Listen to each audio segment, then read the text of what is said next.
glad that you're here.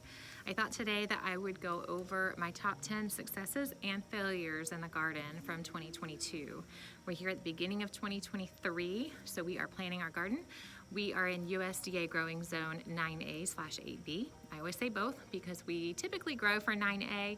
However, we are right on the border, like the map line goes right through our little town here in our county. And we occasionally, although rare, will get the 8B cold. More specifically to our growing area, our last frost date is roughly March 13th, right in the middle of March. And so it being the beginning of January, we are planting our gardens and we are starting seeds. So I'm not starting the warm weather seeds. We are starting eggplants and tomatoes, peppers, things like that. I'll talk more about that in a seed starting video, but for today, as we're planning, I kind of wanted to reflect on last year and see what I could do better, see what went well, and order seeds accordingly. Okay, so I like the bad news. When somebody asks, do you like the good news or the bad news first? I like the bad news first. So here are my top 10 fails in the garden. So some of these may surprise some of you. For whatever reason, people think that I have the greenest thumb there could ever be. I don't agree with that. I don't believe in anything called a green thumb or a black thumb. I think anybody can grow anything if they try. Gardening is you get what you put into it. You'll receive that back. So my top 10 fails, first of all, I'm going to say is infrastructure. Now, while that is not a specific vegetable or anything like that, like most of these are, infrastructure, while we did have our fence up and I have a lot of my raised beds established, newly established, my in-ground beds on the second half of the garden in the back were not very established, and it was brand new soil. Soil is life. Soil is the soul of the garden. It's what makes everything happen in the garden. And I don't have good established soil yet. We're building that, and I hope to improve upon that this year and build that a little bit quicker. Expand the diversity and the life in the soil, and I think that I will have less trouble. Beyond that, I have this back fence on this side where our blackberries are. I'll show you that in just a minute. And the cows are on the other side of that fence. Well, the tallest cows learned pretty quickly that they could reach over the fence and chew the tops of the blackberries. So and then they taught the shorter cows the same. So one of the things I really needed to get done this year was to run a strand of hot wire or barbed wire across the top of there to keep the cows out, and I didn't get to it. And you'll see the fence and for what has happened there. So infrastructure, also I didn't get as much trellising up as I would have liked. I will be changing that. I'm going to add probably mini permanent trellises. I like to use cattle panels in the garden. I've done some other things in the past that have worked really well, but the cattle panels are great because they are durable, they are sustainable, they last a long time, they can go up and down easily. So I will at least throw some T-posts in the garden here and there, and then the cattle panels can go up or down. We like to use them as arches. We like to use them as just straight panels for things to climb, like tomatoes and peas and stuff like that. So I'd like to get more of that done. And then along this front side of this garden, I really wanted to have it planted out with flowers this year to help attract pollinators, and it's just aesthetically pleasing. Our house is that way, and when we sit on the back porch or I'm walking through the house and I look out the window, I want to see flowers, and so that's something that I will definitely change this year. So infrastructure is number one. The rest are going to be mostly just vegetable things, with the exception of cover crop. I really have been learning more about using cover crop to help build your soil, and using nitrogen fixers and things like that. And while I've read and had the knowledge, I haven't had the wisdom that comes with experience, and I was hoping to do that this year, and I haven't. Part of me is afraid to do the wrong thing there, and you know about analysis paralysis. So I'm hoping to be able to nip that in the bud this year and really start to experiment with some cover crop. My biggest problem with that is I don't want to give up garden space, and so I keep thinking between seasons, but because we are in North Florida, we're able to garden mostly year round, so there's not a lot of between seasons. So cover crop is number two. Number 3, fail, onions. I've grown onions completely successfully in the past. I've also failed at them, but once I got a hold of them, I did really, really well by ordering sets from Dixondale Onions. I've had different kinds of onions that I've grown. I usually split a big bulk order, like a case or two, with friends, and I did the same last year, planted them out, and they did not like my soil. I don't know, I did the same things I've always done as far as using natural fertilizers. I didn't have any kind of pest issue. I watered well. I just think they just weren't happy where I put them. I hope that this year that is different. I've already set those, I've already planted out those onion sets, and they already look better than what last year's looked. So I ended up having to buy onions from the local farmer's market to keep us in onions for the year. So that kind of hurts a little bit. Third or fourth, green beans. Green beans are one of the easiest things in the world to grow. I think I may have had a grub problem. I know that I dug out a few grubs. Other than that, I don't know really what happened, but green beans I have usually grown too much of in the past. Thankfully, last year in the fall, I had a huge green bean crop. Last winter was a pretty warm winter, and we didn't get frost for a long time. Green beans are not frost tolerant, and so I was able to get a bumper crop of green beans, and we're still eating on that. So we had enough through spring to be able to have like decent fresh green beans, but I didn't have enough for canning purposes or even freezing. Together with that, the next one I'll say is going to be noodle beans. That's another one, the Asian long bean or yard bean noodle beans. They come in green or red. We usually plant the red, which are actually purple, kind of like a magenta purple color. And they are usually so easy to grow, very hard to kill, and so prolific that I only plant a couple of plants. And I had no luck with them this year. I have one box in particular that nothing grew well in until now. I have garlic in it, which looks great. I had some peas in it until this last frost that looked great, and tomatoes that looked great as well. But anything I put in there up until now has just kind of, it's sprouted up, it's looked great for a little bit. I've gotten a little harvest off of it, and then it just kind of petered out. So all of a sudden it's happy. I did top it with some new compost, so maybe it liked that. I don't know, but noodle beans, normally we have too many of, and thankfully that, again, I had a lot last year, so I still have some of those in the freezer. They don't can very well, but they freeze and thaw okay, not great, not as good as fresh, but enough that we can eat on them.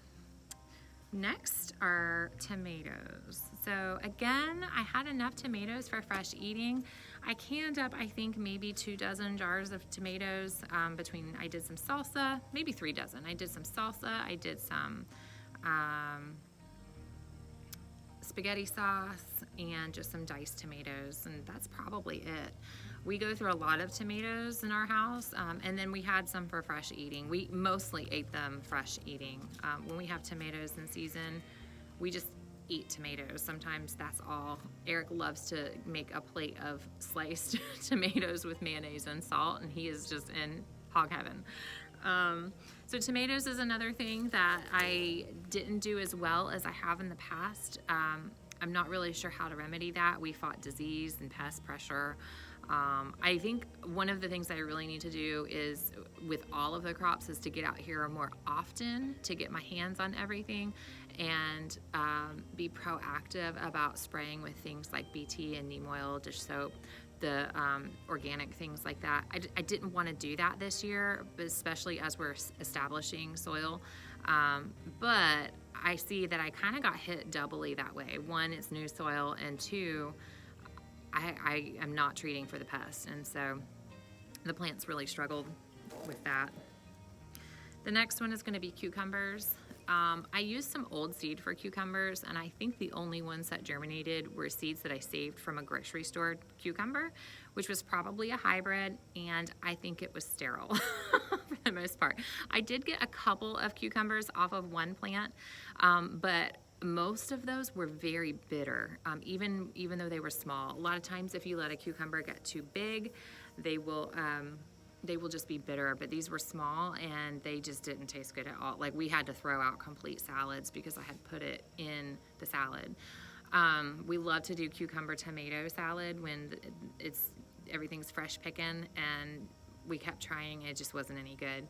So I had a couple of decent cucumbers, but other than that, and then I had several plants that didn't produce anything. They flowered, pollinators were in them, I even hand pollinated, and I didn't get a single fruit off of any of those cucumbers in that area. So I think those were off of a store-bought hybrid cucumber. That's a risk you run when you do that, saving seeds from store-bought groceries, but it's kind of like a mule where you have, what is it, a horse and a donkey that they breed, and the mule is sterile, something like that. I don't know if I'm right on that. Correct me if I'm wrong. All right, next are potatoes. I've grown potatoes very successfully in the past as well, and this year I planted them in pretty much pure sand, and I planted them way late. So two things, we always plant potatoes around February 14th, Valentine's Day, and I didn't get around to it, so it ended up like 6 weeks later before I finally got my hands on some potatoes to plant, and it just was too late. It got to be too hot. So that's one of those things in Florida, like we say we can grow year round, but really we want to jumpstart on as much as we can before the heat comes, and the pest pressure gets too bad, the humidity gets too bad, because all of that stuff knocks our garden out by end of May. So let's see, cover crop we already talked about. Okay, melons. I failed at melons, and I'll add to that summer squash, or winter squash this year. They're in the same family, or close in the same family, same genus maybe, but yeah, melons, I just didn't get them out like I wanted to. I had one cantaloupe plant, and I don't know why I keep trying to plant cantaloupe. Eric loves cantaloupe. My kids love cantaloupe, but and I do too. But I keep trying it, and I don't think I have ever had one successful fruit off of a cantaloupe. Do you have cantaloupe tips? I'll say melons in general were a fail. And last, my fruit trees. I did not get on the fruit tree wagon like I really wanted to plant out my grocery row gardens on the opposite end of the garden, but I am reckoning that now is a good time to plant trees. I'm looking forward to learning more about pruning fruit trees. I have some mulberry bushes in the front of the property, or in the front yard, and I'm going to try to clip some of those and propagate to add back here. We'll see how that goes. Okay, so enough with the negative. I did learn some lessons. I do have some plans on how I can do better with that. The biggest thing is soil health, and so I'm working with compost and vermicompost and doing a lot of research and trying to really just get my hands dirty to get that moving along. Okay, so successes. I'm gonna have to say one of the best things that I grew this year were peppers. So while my cucumbers were horrible from my store-bought cucumber, that was probably a hybrid, I did grow some amazing sweet mini bell peppers from a store-bought pepper. And I thought they were hot for a while. I thought they were supposed to be paprika peppers for a while. They weren't. I had some red ones and some orange ones, and then I remembered back, I made some notes. I went back and looked, and they were mini bell sweet peppers, and they were so good. So I saved some seeds for those for this coming year. I only had 2 plants of those. I think I wasn't sure if they were gonna do very well, maybe 3 plants. They didn't produce a lot, but what they did produce was excellent, and they didn't produce until more recently, like right before the killing frost and Arctic blast came through. So starting those seeds now.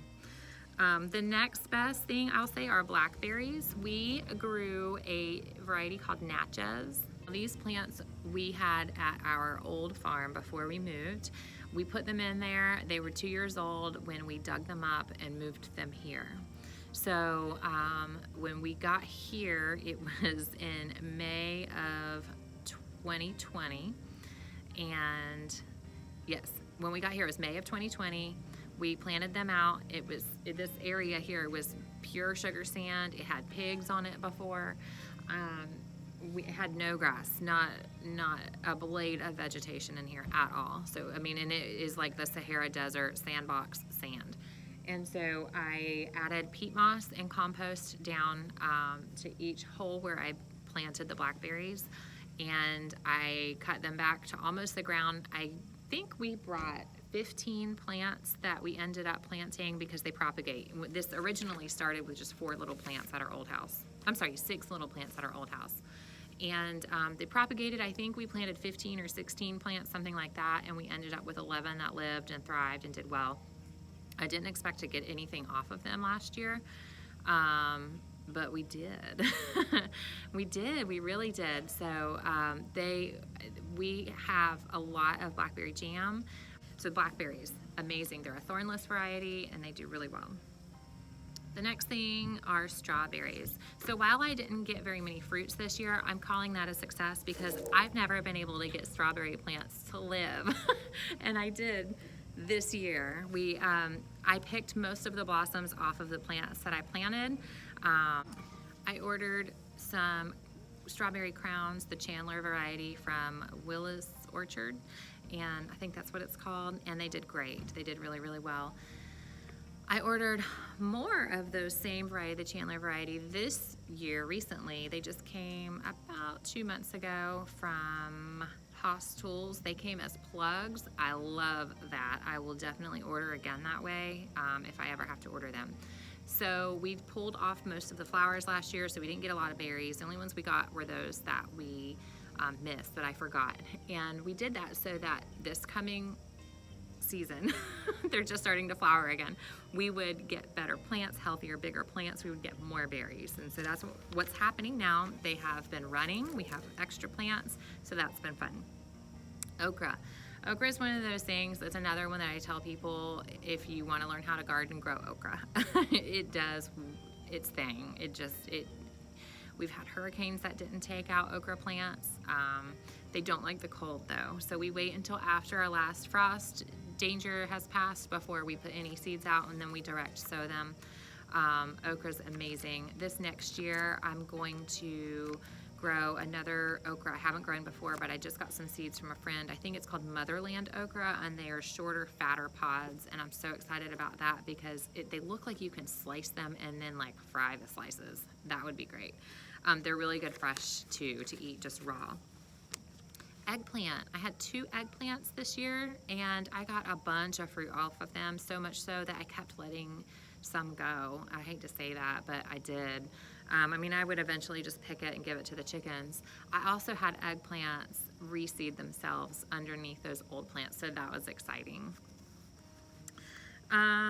Greens. I did great with the greens last spring. We had a lot of kale, a lot of collards. We don't grow mustard and turnip greens, usually different varieties of kale and the collard greens. We had a huge collard plant over this way, and I just kept waiting for it to die, and it wouldn't die, it wouldn't die, it wouldn't die. I finally had to cut it back. It's kind of funny. Okay, so these is 2 things, but kind of in the same family, and those are summer squashes. So our yellow squash and zucchini did excellent. We have a ton of it in the freezer. We ate a ton of it to the point my people were like, can you please give this away? We had the same problem with squash that we do with zucchini. Usually it's your zucchini that's super prolific, but the squash was equally prolific this year, and we had just a whole lot of it. We tried some different things in the past. The biggest problem I hear about squash and zucchini is the pickle worms that get in, the vine borers that get in through the bottom. That does happen. I want to try something different this next year with some of my zucchinis, especially to get good airflow. They get big bushy plants, big bushy leaves, and I've seen where people grow them up through tomato cages. I want to try that. So the only reason I haven't tried that in the past was, one, because I don't have a lot of faith in tomato cages, but I'm learning you can use them for other things besides tomatoes. But if you let your squash vines or anything vining run on the ground like it's designed to do, it will reroot here and there, so that if pests and those vine borers get in at this section of the vine, the rest of it continues to flourish and grow. And you can treat over here, and you might lose that portion of the plant, but this part of the plant continues to thrive. So I haven't done that in the past for that reason, but I think I'm going to try the tomato cages this year. The next one is going to be brassicas, collie and broccoli. I grew a ton of cauliflower and broccoli last winter and spring. End of winter, early spring, early summer. We had a bunch of it. We ate a bunch of it fresh, and we put some up in the freezer. I did have a minor fail this year with my broccoli in the fall, where I started a bunch of seeds, and I sold seedlings out to friends and the public, and I sold too many broccolis that I didn't end up with enough for myself, so I had to buy some broccoli. And I thought, it's okay, I have more seeds, I'm starting. But you know what happened? I didn't. And then you know what happened else? What else happened? I couldn't find another broccoli seed anywhere. And so I finally have my hands on some more broccoli seed from a local farm store, and I'm so thankful. Let's see. Those are pretty easy to grow as well, broccoli and cauliflower. I've never had any real trouble with those, as long as I don't try to grow them in the summer. Okay, so last, this one was super fun to me because I just never thought it possible, but peanuts. So I received a handful of dried peanuts from a friend last year to grow this year off of her plants. And I mean, literally like a handful in this little envelope she made out of a paper towel. It was perfect, but they were dried, they were raw, and I shelled them and I planted each one separately. I think I did a video on it. I'll try to put it up if I can remember. But she said, I later learned that she doesn't even shell them. She just plants the whole peanut and shell, so all the little pieces are together. And she had a bunch volunteer this year, so they obviously weren't shelled. I wasn't sure what to expect from those peanuts. I had no idea what to do with them. They did great. They took off on their own. I didn't do much at all. They were really fun to watch because the flowers would open during the day and close in the evening, and they were so cute. That's the best way I can describe it. They were just the cutest little plants. And we were just so thrilled that you could dig up these peanuts, wash them, cook them, salt them, and have fresh peanuts. And they had a sweet flavor to them, unlike anything you're gonna buy at the store as far as a canned peanut goes. Or down here in the South, you can get your boiled peanuts at a lot of gas stations. These were so much better. They were as good as if you buy green peanuts in the grocery store when they're in season and boil them at home. But we were amazed. The one thing I wish I would have done differently, and this was a bit of an experiment because I didn't know what I was doing, was it looked like some were ready, so I started digging them up, and I left the rest. So I left about half. I kind of thinned the plants out.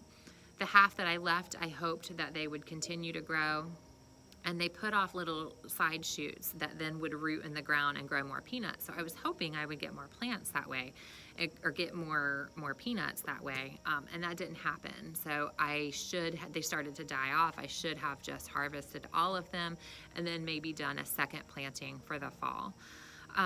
Maybe I'll do that this next year for 2023. It's a lesson I learned, but still a big success. I think that was our most fun success this year, were peanuts. So we just did one row of them, and we will definitely, and we had a little problem with a rabbit, I believe, is what was coming in to eat them. They love the peanut, the green, getting in through the gate. So I think that that's it. That's my biggest top 10 failures and successes in the garden for 2022. If you're still watching, thank you for watching. I sure appreciate you. And tell me, what was your biggest success? What was your biggest failure? And what do you want to learn to grow this year? Thanks for watching. Until next time, bye.